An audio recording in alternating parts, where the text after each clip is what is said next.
एक ऐसा यूट्यूबर जिसे भगवान ने सब कुछ दिया, इज्जत, दौलत, शोहरत, नाम, पैसा, सब कुछ मिला।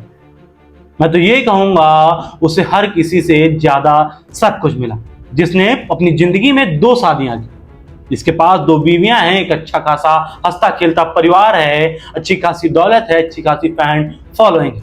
लेकिन उस शख्स ने एक ऐसी घटना को अंजाम दे दिया जिसे सुनकर, जिसे देखकर हर कोई शर्मसार हो जाए। और इस घटना को जब उसने अंजाम दिया, इसके बारे में उसकी पत्नी पायल मलिक को सब कुछ पता था।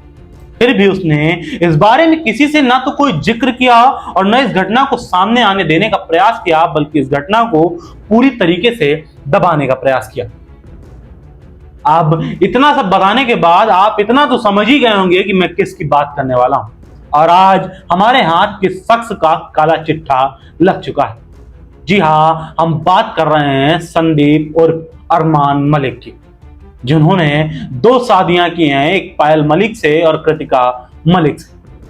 अब बात करते हैं पायल मलिक की, जिन्होंने अरमान मलिक की पूरी सच्चाई छुपाई। सच्चाई छुपा दी भी क्यों ना, जब उन्होंने अपनी ही बेस्ट फ्रेंड के साथ अरमान मलिक की शादी रचाई और ये बात भी सबसे छुपा कर रखी, तो फिर इस छोटे मोटे अपराध को छुपाने में उन्हें कितनी देर लगती। आज की इस वीडियो में इस घटना पर विगतवार चर्चा करेंगे। हाल ही में अरमान मलिक के खिलाफ एक एफआईआर ट्विटर पर खूब ट्रेंड कर रही है और इस वक्त पर बिग बॉस हाउस में अरमान मलिक ने काफी सुर्खियां भी बटोरी हैं। और ये एफआईआर की कॉपी तब से ट्रेंडिंग में आ गई जब से बिग बॉस हाउस में अरमान मलिक ने विशाल को थप्पड़ मारकर यह कहा था कि औरतों की इज्जत करना सीखो। उसके बाद से इनकी एक ऐसी एफआईआर सामने आ गई साल 2018-19 की, जिस एफआईआर ने इनको पूरी तरीके से हिला कर रख दिया था और इन्हें जेल भी जाना पड़ा था। नमस्कार दोस्तों, मैं अभय मिश्रा, आप देख रहे हैं आवाज। आज के वीडियो में एक ऐसे शख्स के बारे में बात करेंगे जिसे सुनकर, जिसे देखकर सब यही जानते हैं कि एक नॉर्मल इंसान है, एक अच्छा खासा यूट्यूबर है, अच्छी खासी फैन फॉलोइंग है, एक अच्छा खासा फैन बेस क्रिएट कर रखा है और फिलहाल बिग बॉस के ओटीटी में है और काफी सारी पॉपुलैरिटी बटोर रहे हैं। लेकिन किसी को यह नहीं पता होगा इस मासूम दिखने वाले चेहरे के पीछे एक खौफनाक दरिंदा छुपा हुआ है। जी हां, हम बात कर रहे हैं अरमान मलिक की। अरमान मलिक के खिलाफ साल 2019 में इनके घर में काम करने वाली एक लड़की ने एफआईआर दर्ज करवाई थी। उस लड़की का नाम इस वीडियो में इस वजह से नहीं ले सकते हैं कि वो लड़की जिस वक्त पर उसके साथ यह अपराध हुआ वो नाबालिग थी। साल 2018 में उस लड़की ने एफआईआर की कि वो उस वक्त पर इनके घर में काम करती थी। इनकी मम्मी इनके घर पे काम करती थी और उनकी तबीयत खराब हुई, जिस वजह से इस लड़की को अरमान मलिक और पायल मलिक के घर में काम करने जाना पड़ा और वो वहां पर 24 घंटे रुकती थी। और इनका एक बेटा था चीकू। चीकू का ये पूरी तरीके से ध्यान रखती थी। उस वक्त पर यह काफी छोटा था। उस लड़की ने बताया कि पायल मलिक घर पर ही रहती थी और अरमान मलिक इन्हें ड्रग्स का ओवरडोज देकर इनके साथ रेप करता था और ये बात पायल मलिक को पूरी तरीके से पता भी थी। इसके बावजूद भी उन्होंने उस लड़की को छुट्टी नहीं दी। उस लड़की ने जो बयान दिया, जो एफआईआर दिया, वो हूबहू कॉपी आपको स्क्रीन पे दिख रही होगी कि इस लड़की ने आखिर बयान कैसे दिया।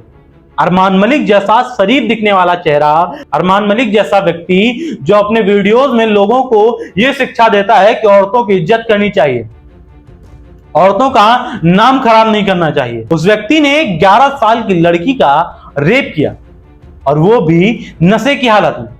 इस एफआईआर में कितनी सच्चाई है, इस बात का दावा हम या हमारा चैनल नहीं करता, लेकिन फिर भी अगर ये एफआईआर वायरल हुई है तो कहीं ना कहीं इसमें कोई ना कोई सत्यता तो है ही। अरमान मलिक के खिलाफ जो आरोप लगे वो कितने सत्य हैं, कितने झूठ हैं, ये तो हम नहीं बता सकते, लेकिन उस एफआईआर में क्या था, उसने क्या बयान दिया, ये आपको जरूर बता सकते हैं। उस लड़की ने कहा कि मैं चीकू का ख्याल रखती थी और एक दिन जब संदीप यानी कि अरमान मलिक की पूरी फैमिली अहमदाबाद चली गई, उसके बाद उसने इस लड़की को ड्रग्स दिया। उसने इंजेक्शन लगाया, सुई से इसके ड्रग्स दिए और उसके बाद इसका रेप किया। ये बात उसने डर के मारे अपनी मम्मी को नहीं बताई, लेकिन ये बात उसने पायल मलिक को जरूर बताई, जो अरमान मलिक की पत्नी थी। लेकिन बावजूद इसके कि वो अरमान मलिक को फटकार लगाती है, अरमान मलिक के खिलाफ कोई एक्शन लेती है, उन्होंने इस बात को दबा दिया और उस लड़की को छुट्टी देने से भी मना कर दिया। उस लड़की ने कहा कि इसके अलावा मुझे और कुछ नहीं कहना है, मुझे सिर्फ ये कहना है कि मैं अरमान मलिक से बहुत परेशान हो गई थी। वो मुझे सुई लगाकर ड्रग्स देते थे और मेरा रेप करते थे और उसके बाद मेरे साथ मारपीट भी करते थे।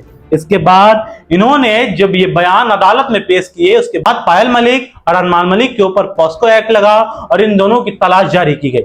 जिसके बाद पायल मलिक और अरमान मलिक के घर पर जब पुलिस पहुंचती है तो वहां पर ताला पाया जाता है और लोग बताते हैं कि अरमान मलिक और पायल मलिक अपनी गिरफ्तारी से बच रहे हैं। लेकिन इसके बाद इस केस में क्या हुआ, कोई सजा हुई, जेल गए या कोई ऐसा मामला हुआ, ये अभी तक किसी के सामने नहीं आया है। इस एफआईआर की कॉपी तब से ट्रेंडिंग में आई जब से अरमान मलिक ने बिग बॉस हाउस में विशाल को थप्पड़ मार दिया था। जिसके लिए थप्पड़ मारा वो शब्द सिर्फ इतने थे कि विशाल ने कह दिया था कि कृतिका भाभी जो अरमान की दूसरी पत्नी है वो अच्छी लगती है। इसके चलते अरमान मलिक ने बिग बॉस हाउस में, जहां पर किसी भी प्रकार की हाथापाई पूरी तरीके से बैन है, वहां पर उन्होंने विशाल को थप्पड़ जड़ दिया और जिसके बाद विशाल रोते हुए नजर आए। उन्होंने कहा कि मेरा कोई भी इंटेंशन ऐसा नहीं था कि मैं भाभी के खिलाफ या कृतिका मलिक के खिलाफ कोई गलत वर्ड यूज करूं। जिसके बावजूद भी अरमान ने मुझे थप्पड़ मारा और उसी के ठीक एक दिन के बाद से ये एफआईआर कॉपी ट्रेंड कर गई और तब से इस केस को खोलने की और इस केस की जांच की बात हो रही है। अब इस वीडियो में और इस एफआईआर में कितनी सच्चाई है, इस बात की जानकारी हम या हमारा चैनल नहीं देते हैं। आज की वीडियो में बस इतना ही। हमने आपको बताया कि अरमान मलिक के ऊपर जो एफआईआर हुई थी उसकी कॉपी आपकी स्क्रीन पर दिख रही होगी, लेकिन इस मामले में कितनी सच्चाई है ये आप लोग कमेंट बॉक्स में जरूर बताइएगा अगर किसी को कोई भी जानकारी हो। मिलते हैं फिर किसी अगले वीडियो में ऐसे ही किसी कहानी के साथ। तब तक के लिए धन्यवाद।